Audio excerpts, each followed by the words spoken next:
बिस्मिल्लाहिर्रहमानिर्रहीम। आज का हमारा टॉपिक है ब्रांच ऑफ केमिस्ट्री। केमिस्ट्री के 8 ब्रांचेस हम सिर्फ 9th क्लास में पढ़ते हैं। वैसे तो केमिस्ट्री के बहुत से ब्रांच होते हैं, ठीक है। 4 ब्रांचेस हम इस वीडियो में इंशाल्लाह कवर करेंगे और जो दूसरे 4 हैं वो इंशाल्लाह अगले वीडियो में, ठीक है। तो फिर सबसे पहला इसको जो ब्रांच है वो है फिज़िकल केमिस्ट्री। ओके, लिख लेते हैं physical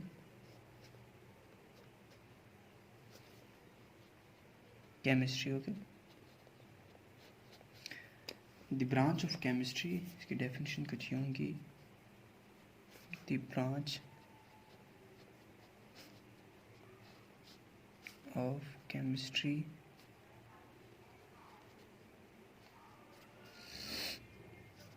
in which we study about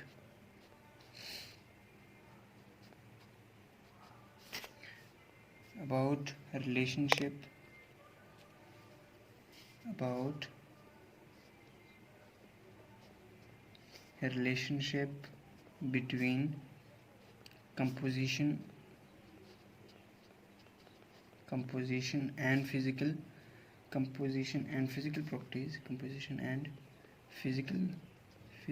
properties of matter। Okay, ठीक है। यानी कि इस ब्रांच के अंदर हम जो केमिस्ट्री के कंपोजिशन और फिज़िकल प्रॉपर्टीज़ ऑफ मैटर के बारे में पढ़ेंगे, ठीक है।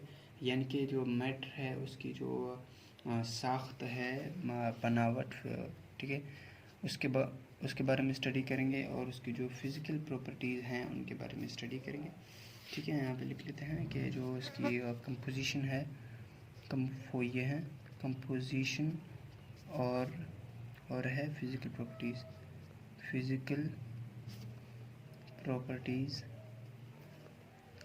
ठीक है। इसकी जो कंपोजिशन है वो है स्ट्रक्चर ऑफ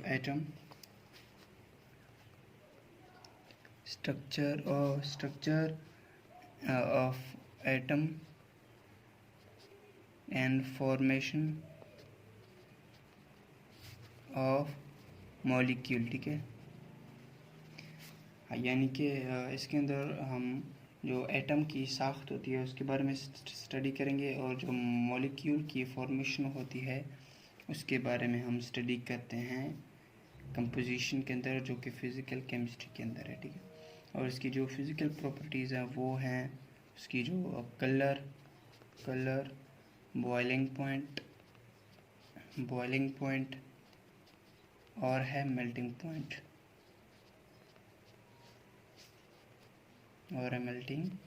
ठीक है। ये हमारा हो गया। अब अगली इसकी जो ब्रांच है वो है ऑर्गेनिक केमिस्ट्री, ठीक है।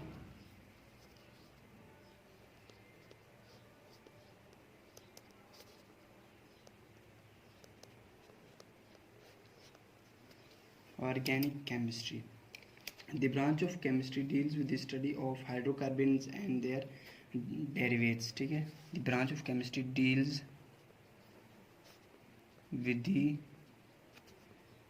with the study about hydrocarbons और and their derivatives, ठीक है। Derivatives. It is the branch of chemistry. It deals with the study about hydrocarbons and their derivatives. Hydro मतलब हाइड्रोजन, ठीक है। हाइड्रो मतलब हाइड्रोजन जो होती है हाइड्रोजन, और कार्बन का वही कार्बन है, ठीक है। एंड देयर डेरिवेट्स, ठीक है। और उसके डेरिवेट्स के बारे में स्टडी करते हैं। डेरिवेट्स कैसे, यहाँ पर लिखते हैं कि अगर कोई एक कंपाउंड है उसके अंदर हाइड्रोजन और कार्बन मौजूद हैं, जो हाइड्रोजन है उसको हम रिप्लेस करते हैं किसी और एलिमेंट के साथ, यानी कि हम हाइड्रोजन को निकाल देते हैं, ठीक है। इसको हम रिप्लेस कर देते हैं और किसी और एलिमेंट को किसी और एलिमेंट को एलिमेंट को इसमें ऐड करते हैं, ठीक है। जो कंपाउंड अभी बना उसको कहते हैं और क्या डेरिवेट्स ऑफ हाइड्रोकार्बन्स, ठीक है। मिसाल के तौर पर इधर लिख लेते हैं ROHO, ठीक है। ये है अल्कोहल का, इसको अल्कोहल कहते हैं, ठीक है, अल्कोहल। ये भी डेरिवेट्स ऑफ हाइड्रोकार्बन में आता है और बहुत से हैं, और जिसके RC डबल बॉन्ड OR, ठीक है, RC डबल बॉन्ड O और R, ठीक है। ये है कीटोन का फॉर्मूला जो कि हाइड्रोकार्बन्स की एक डेरिवेट्स है, ठीक है। ये हमारा हो गया। अब हम आते हैं इसकी जो अगली ब्रांच है इनऑर्गेनिक केमिस्ट्री, उसके बारे में लिख लेते हैं। इनऑर्गेनिक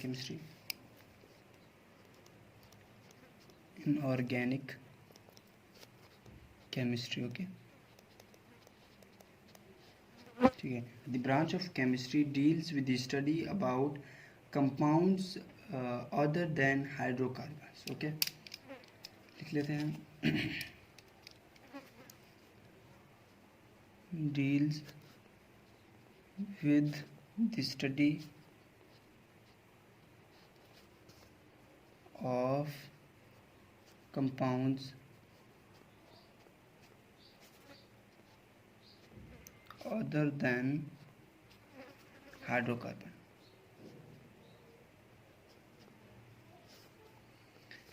ठीक है। मतलब कि हाइड्रोकार्बन के अलावा जो भी कंपाउंड्स है उनके बारे में स्टडी करने को इनऑर्गेनिक केमिस्ट्री कहते हैं। मिसाल के तौर पर लिख लेते हैं, जैसे है सोडियम बाइकार्बोनेट जो है वो भी इनऑर्गेनिक केमिस्ट्री है, ठीक है। और है सोडियम कार्बोनेट, ठीक है। और भी बहुत से हैं, ठीक है। अब इसमें इनके जो फॉर्मूले हैं वो लिख लेते हैं। जो ये सोडियम बाइकार्बोनेट है ये है, ठीक है, इसको बेकिंग सोडा भी कहते हैं, ठीक है, बेकिंग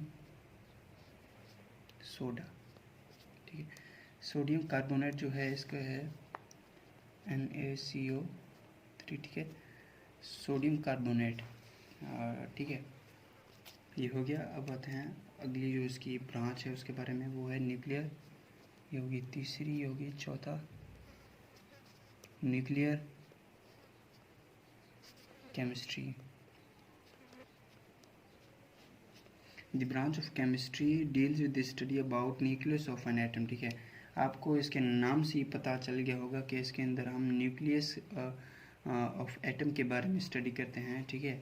लिख लेते हैं deals with the study about